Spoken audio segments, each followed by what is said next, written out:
Welcome back. In this video, I'm going to show you how to create a basic pivot table in 4 easy steps.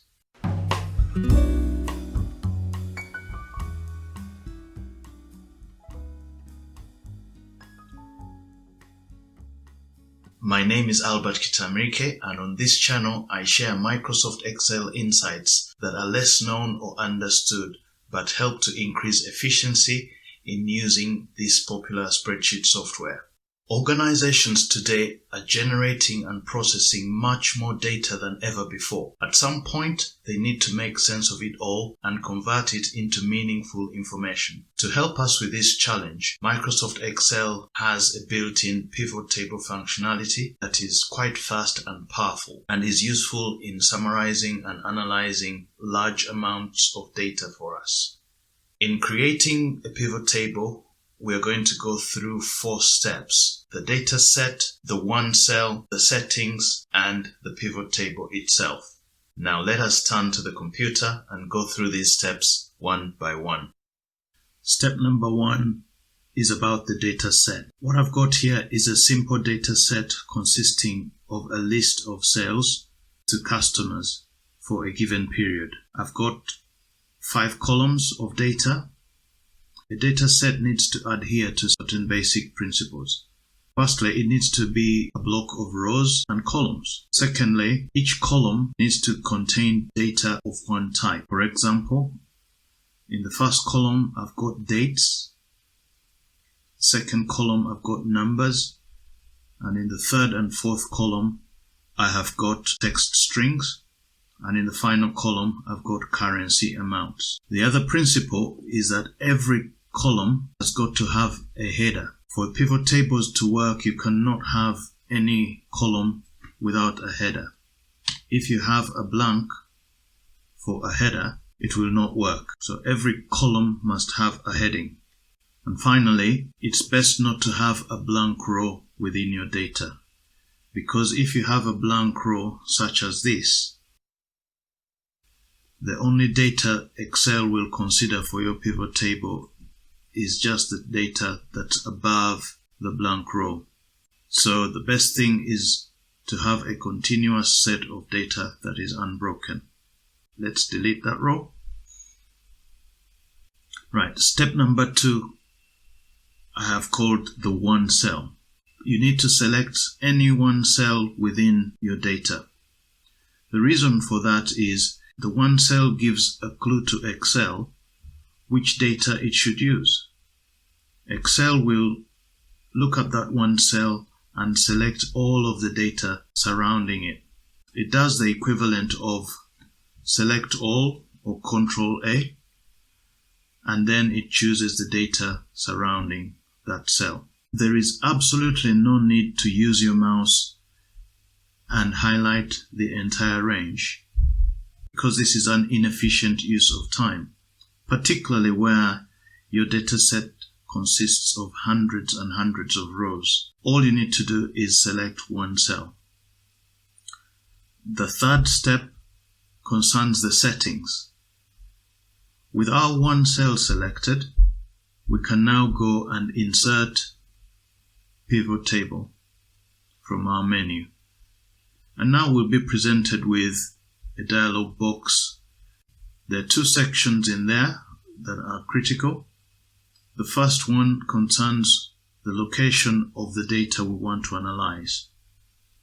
We generally don't need to do anything with this if we have gone through the first steps okay, because Excel will have completed this for us. Notice that it has inserted the location of our data here.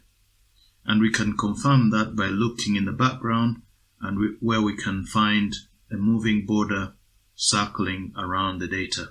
The other section we need to pay attention to is where our pivot table will be placed. The choices are either a new worksheet or an existing worksheet. If we choose an existing worksheet, we must tell Excel where that existing worksheet is and also the top left cell for our pivot table. But for our purposes, for this example, we're going to use the new worksheet because it is simpler. Confirm our selections by clicking OK. And now we are into step 4. By this time, we now have a pivot table fields pane to the right of our screen. This pivot table fields pane has a top half which contains a list of the columns in our data. The bottom half has 4 areas, 4 boxes representing the structure of our pivot table, as you can see on the left hand side. The filters area is where we shall drop columns which we need to filter our report by. The rows area is where we shall drop columns that will form our row headings. And the columns will take the columns in our data that will form our column headings. And the values normally should take numeric fields or numeric columns from our data. Let's start off creating this pivot table now. And all we need to do is to drag and drop fields from the top half to the bottom half. We'll start by dragging the sales amount, a numeric column, into the values area. And the minute we do that, our pivot table now shows the sum of sales amounts of 28,880. By default, the pivot table uses the sum function to aggregate numbers. The next column we shall drag into our pivot table is the product column. And for this one, let us drag it into the rows area. Drop it there. And now our pivot table shows a breakdown of our original total by product. Very nice. The third column we are going to drop into our pivot table is our customer column, but we shall drop this one onto the column area. Now our pivot table has turned into a nice summary of our sales by customer and by product. Supposing you're not satisfied with this setup or with this presentation of your pivot table, all you need to do is drag the fields from one area to another. For example, you could swap customer with product, and the pivot table will automatically rearrange itself without much effort from you. But for now, we want to add one more column into our pivot table, and that is the invoice number.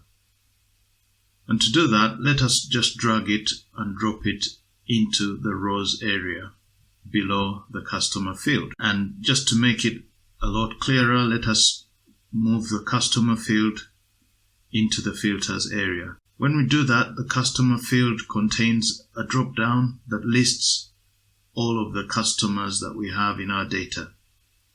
We can select a single customer and show data just for that customer, or we could select multiple ones by checking that box and then selecting multiple ones.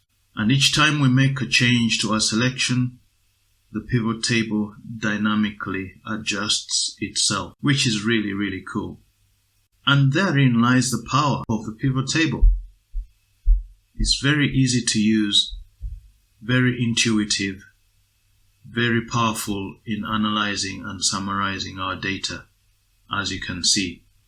All you need to do is move the fields around and you will get different representations of your data depending on your needs and depending on what you want to show. Wasn't creating that pivot table super easy and fun? Let me know in the comments below what you think. You can be sure that using pivot tables to analyze and summarize data will save you tons and tons of time. Changes in selections on your pivot table, dragging and dropping fields, moving them around between the different sections will be reflected in your results immediately and dynamically. And in there lies the power and usefulness of pivot tables. Of course, there's so much more to pivot tables than I have shown you here. And in a future video, we'll be delving into some of the other features that are available. These will help to customize a pivot table even more. I'd like to hear from you in the comments below any additional thoughts or feedback you may have. Also, please click the like and subscribe buttons as well as the bell icon so you get notified as soon as I release the next video. I'll see you on the next one.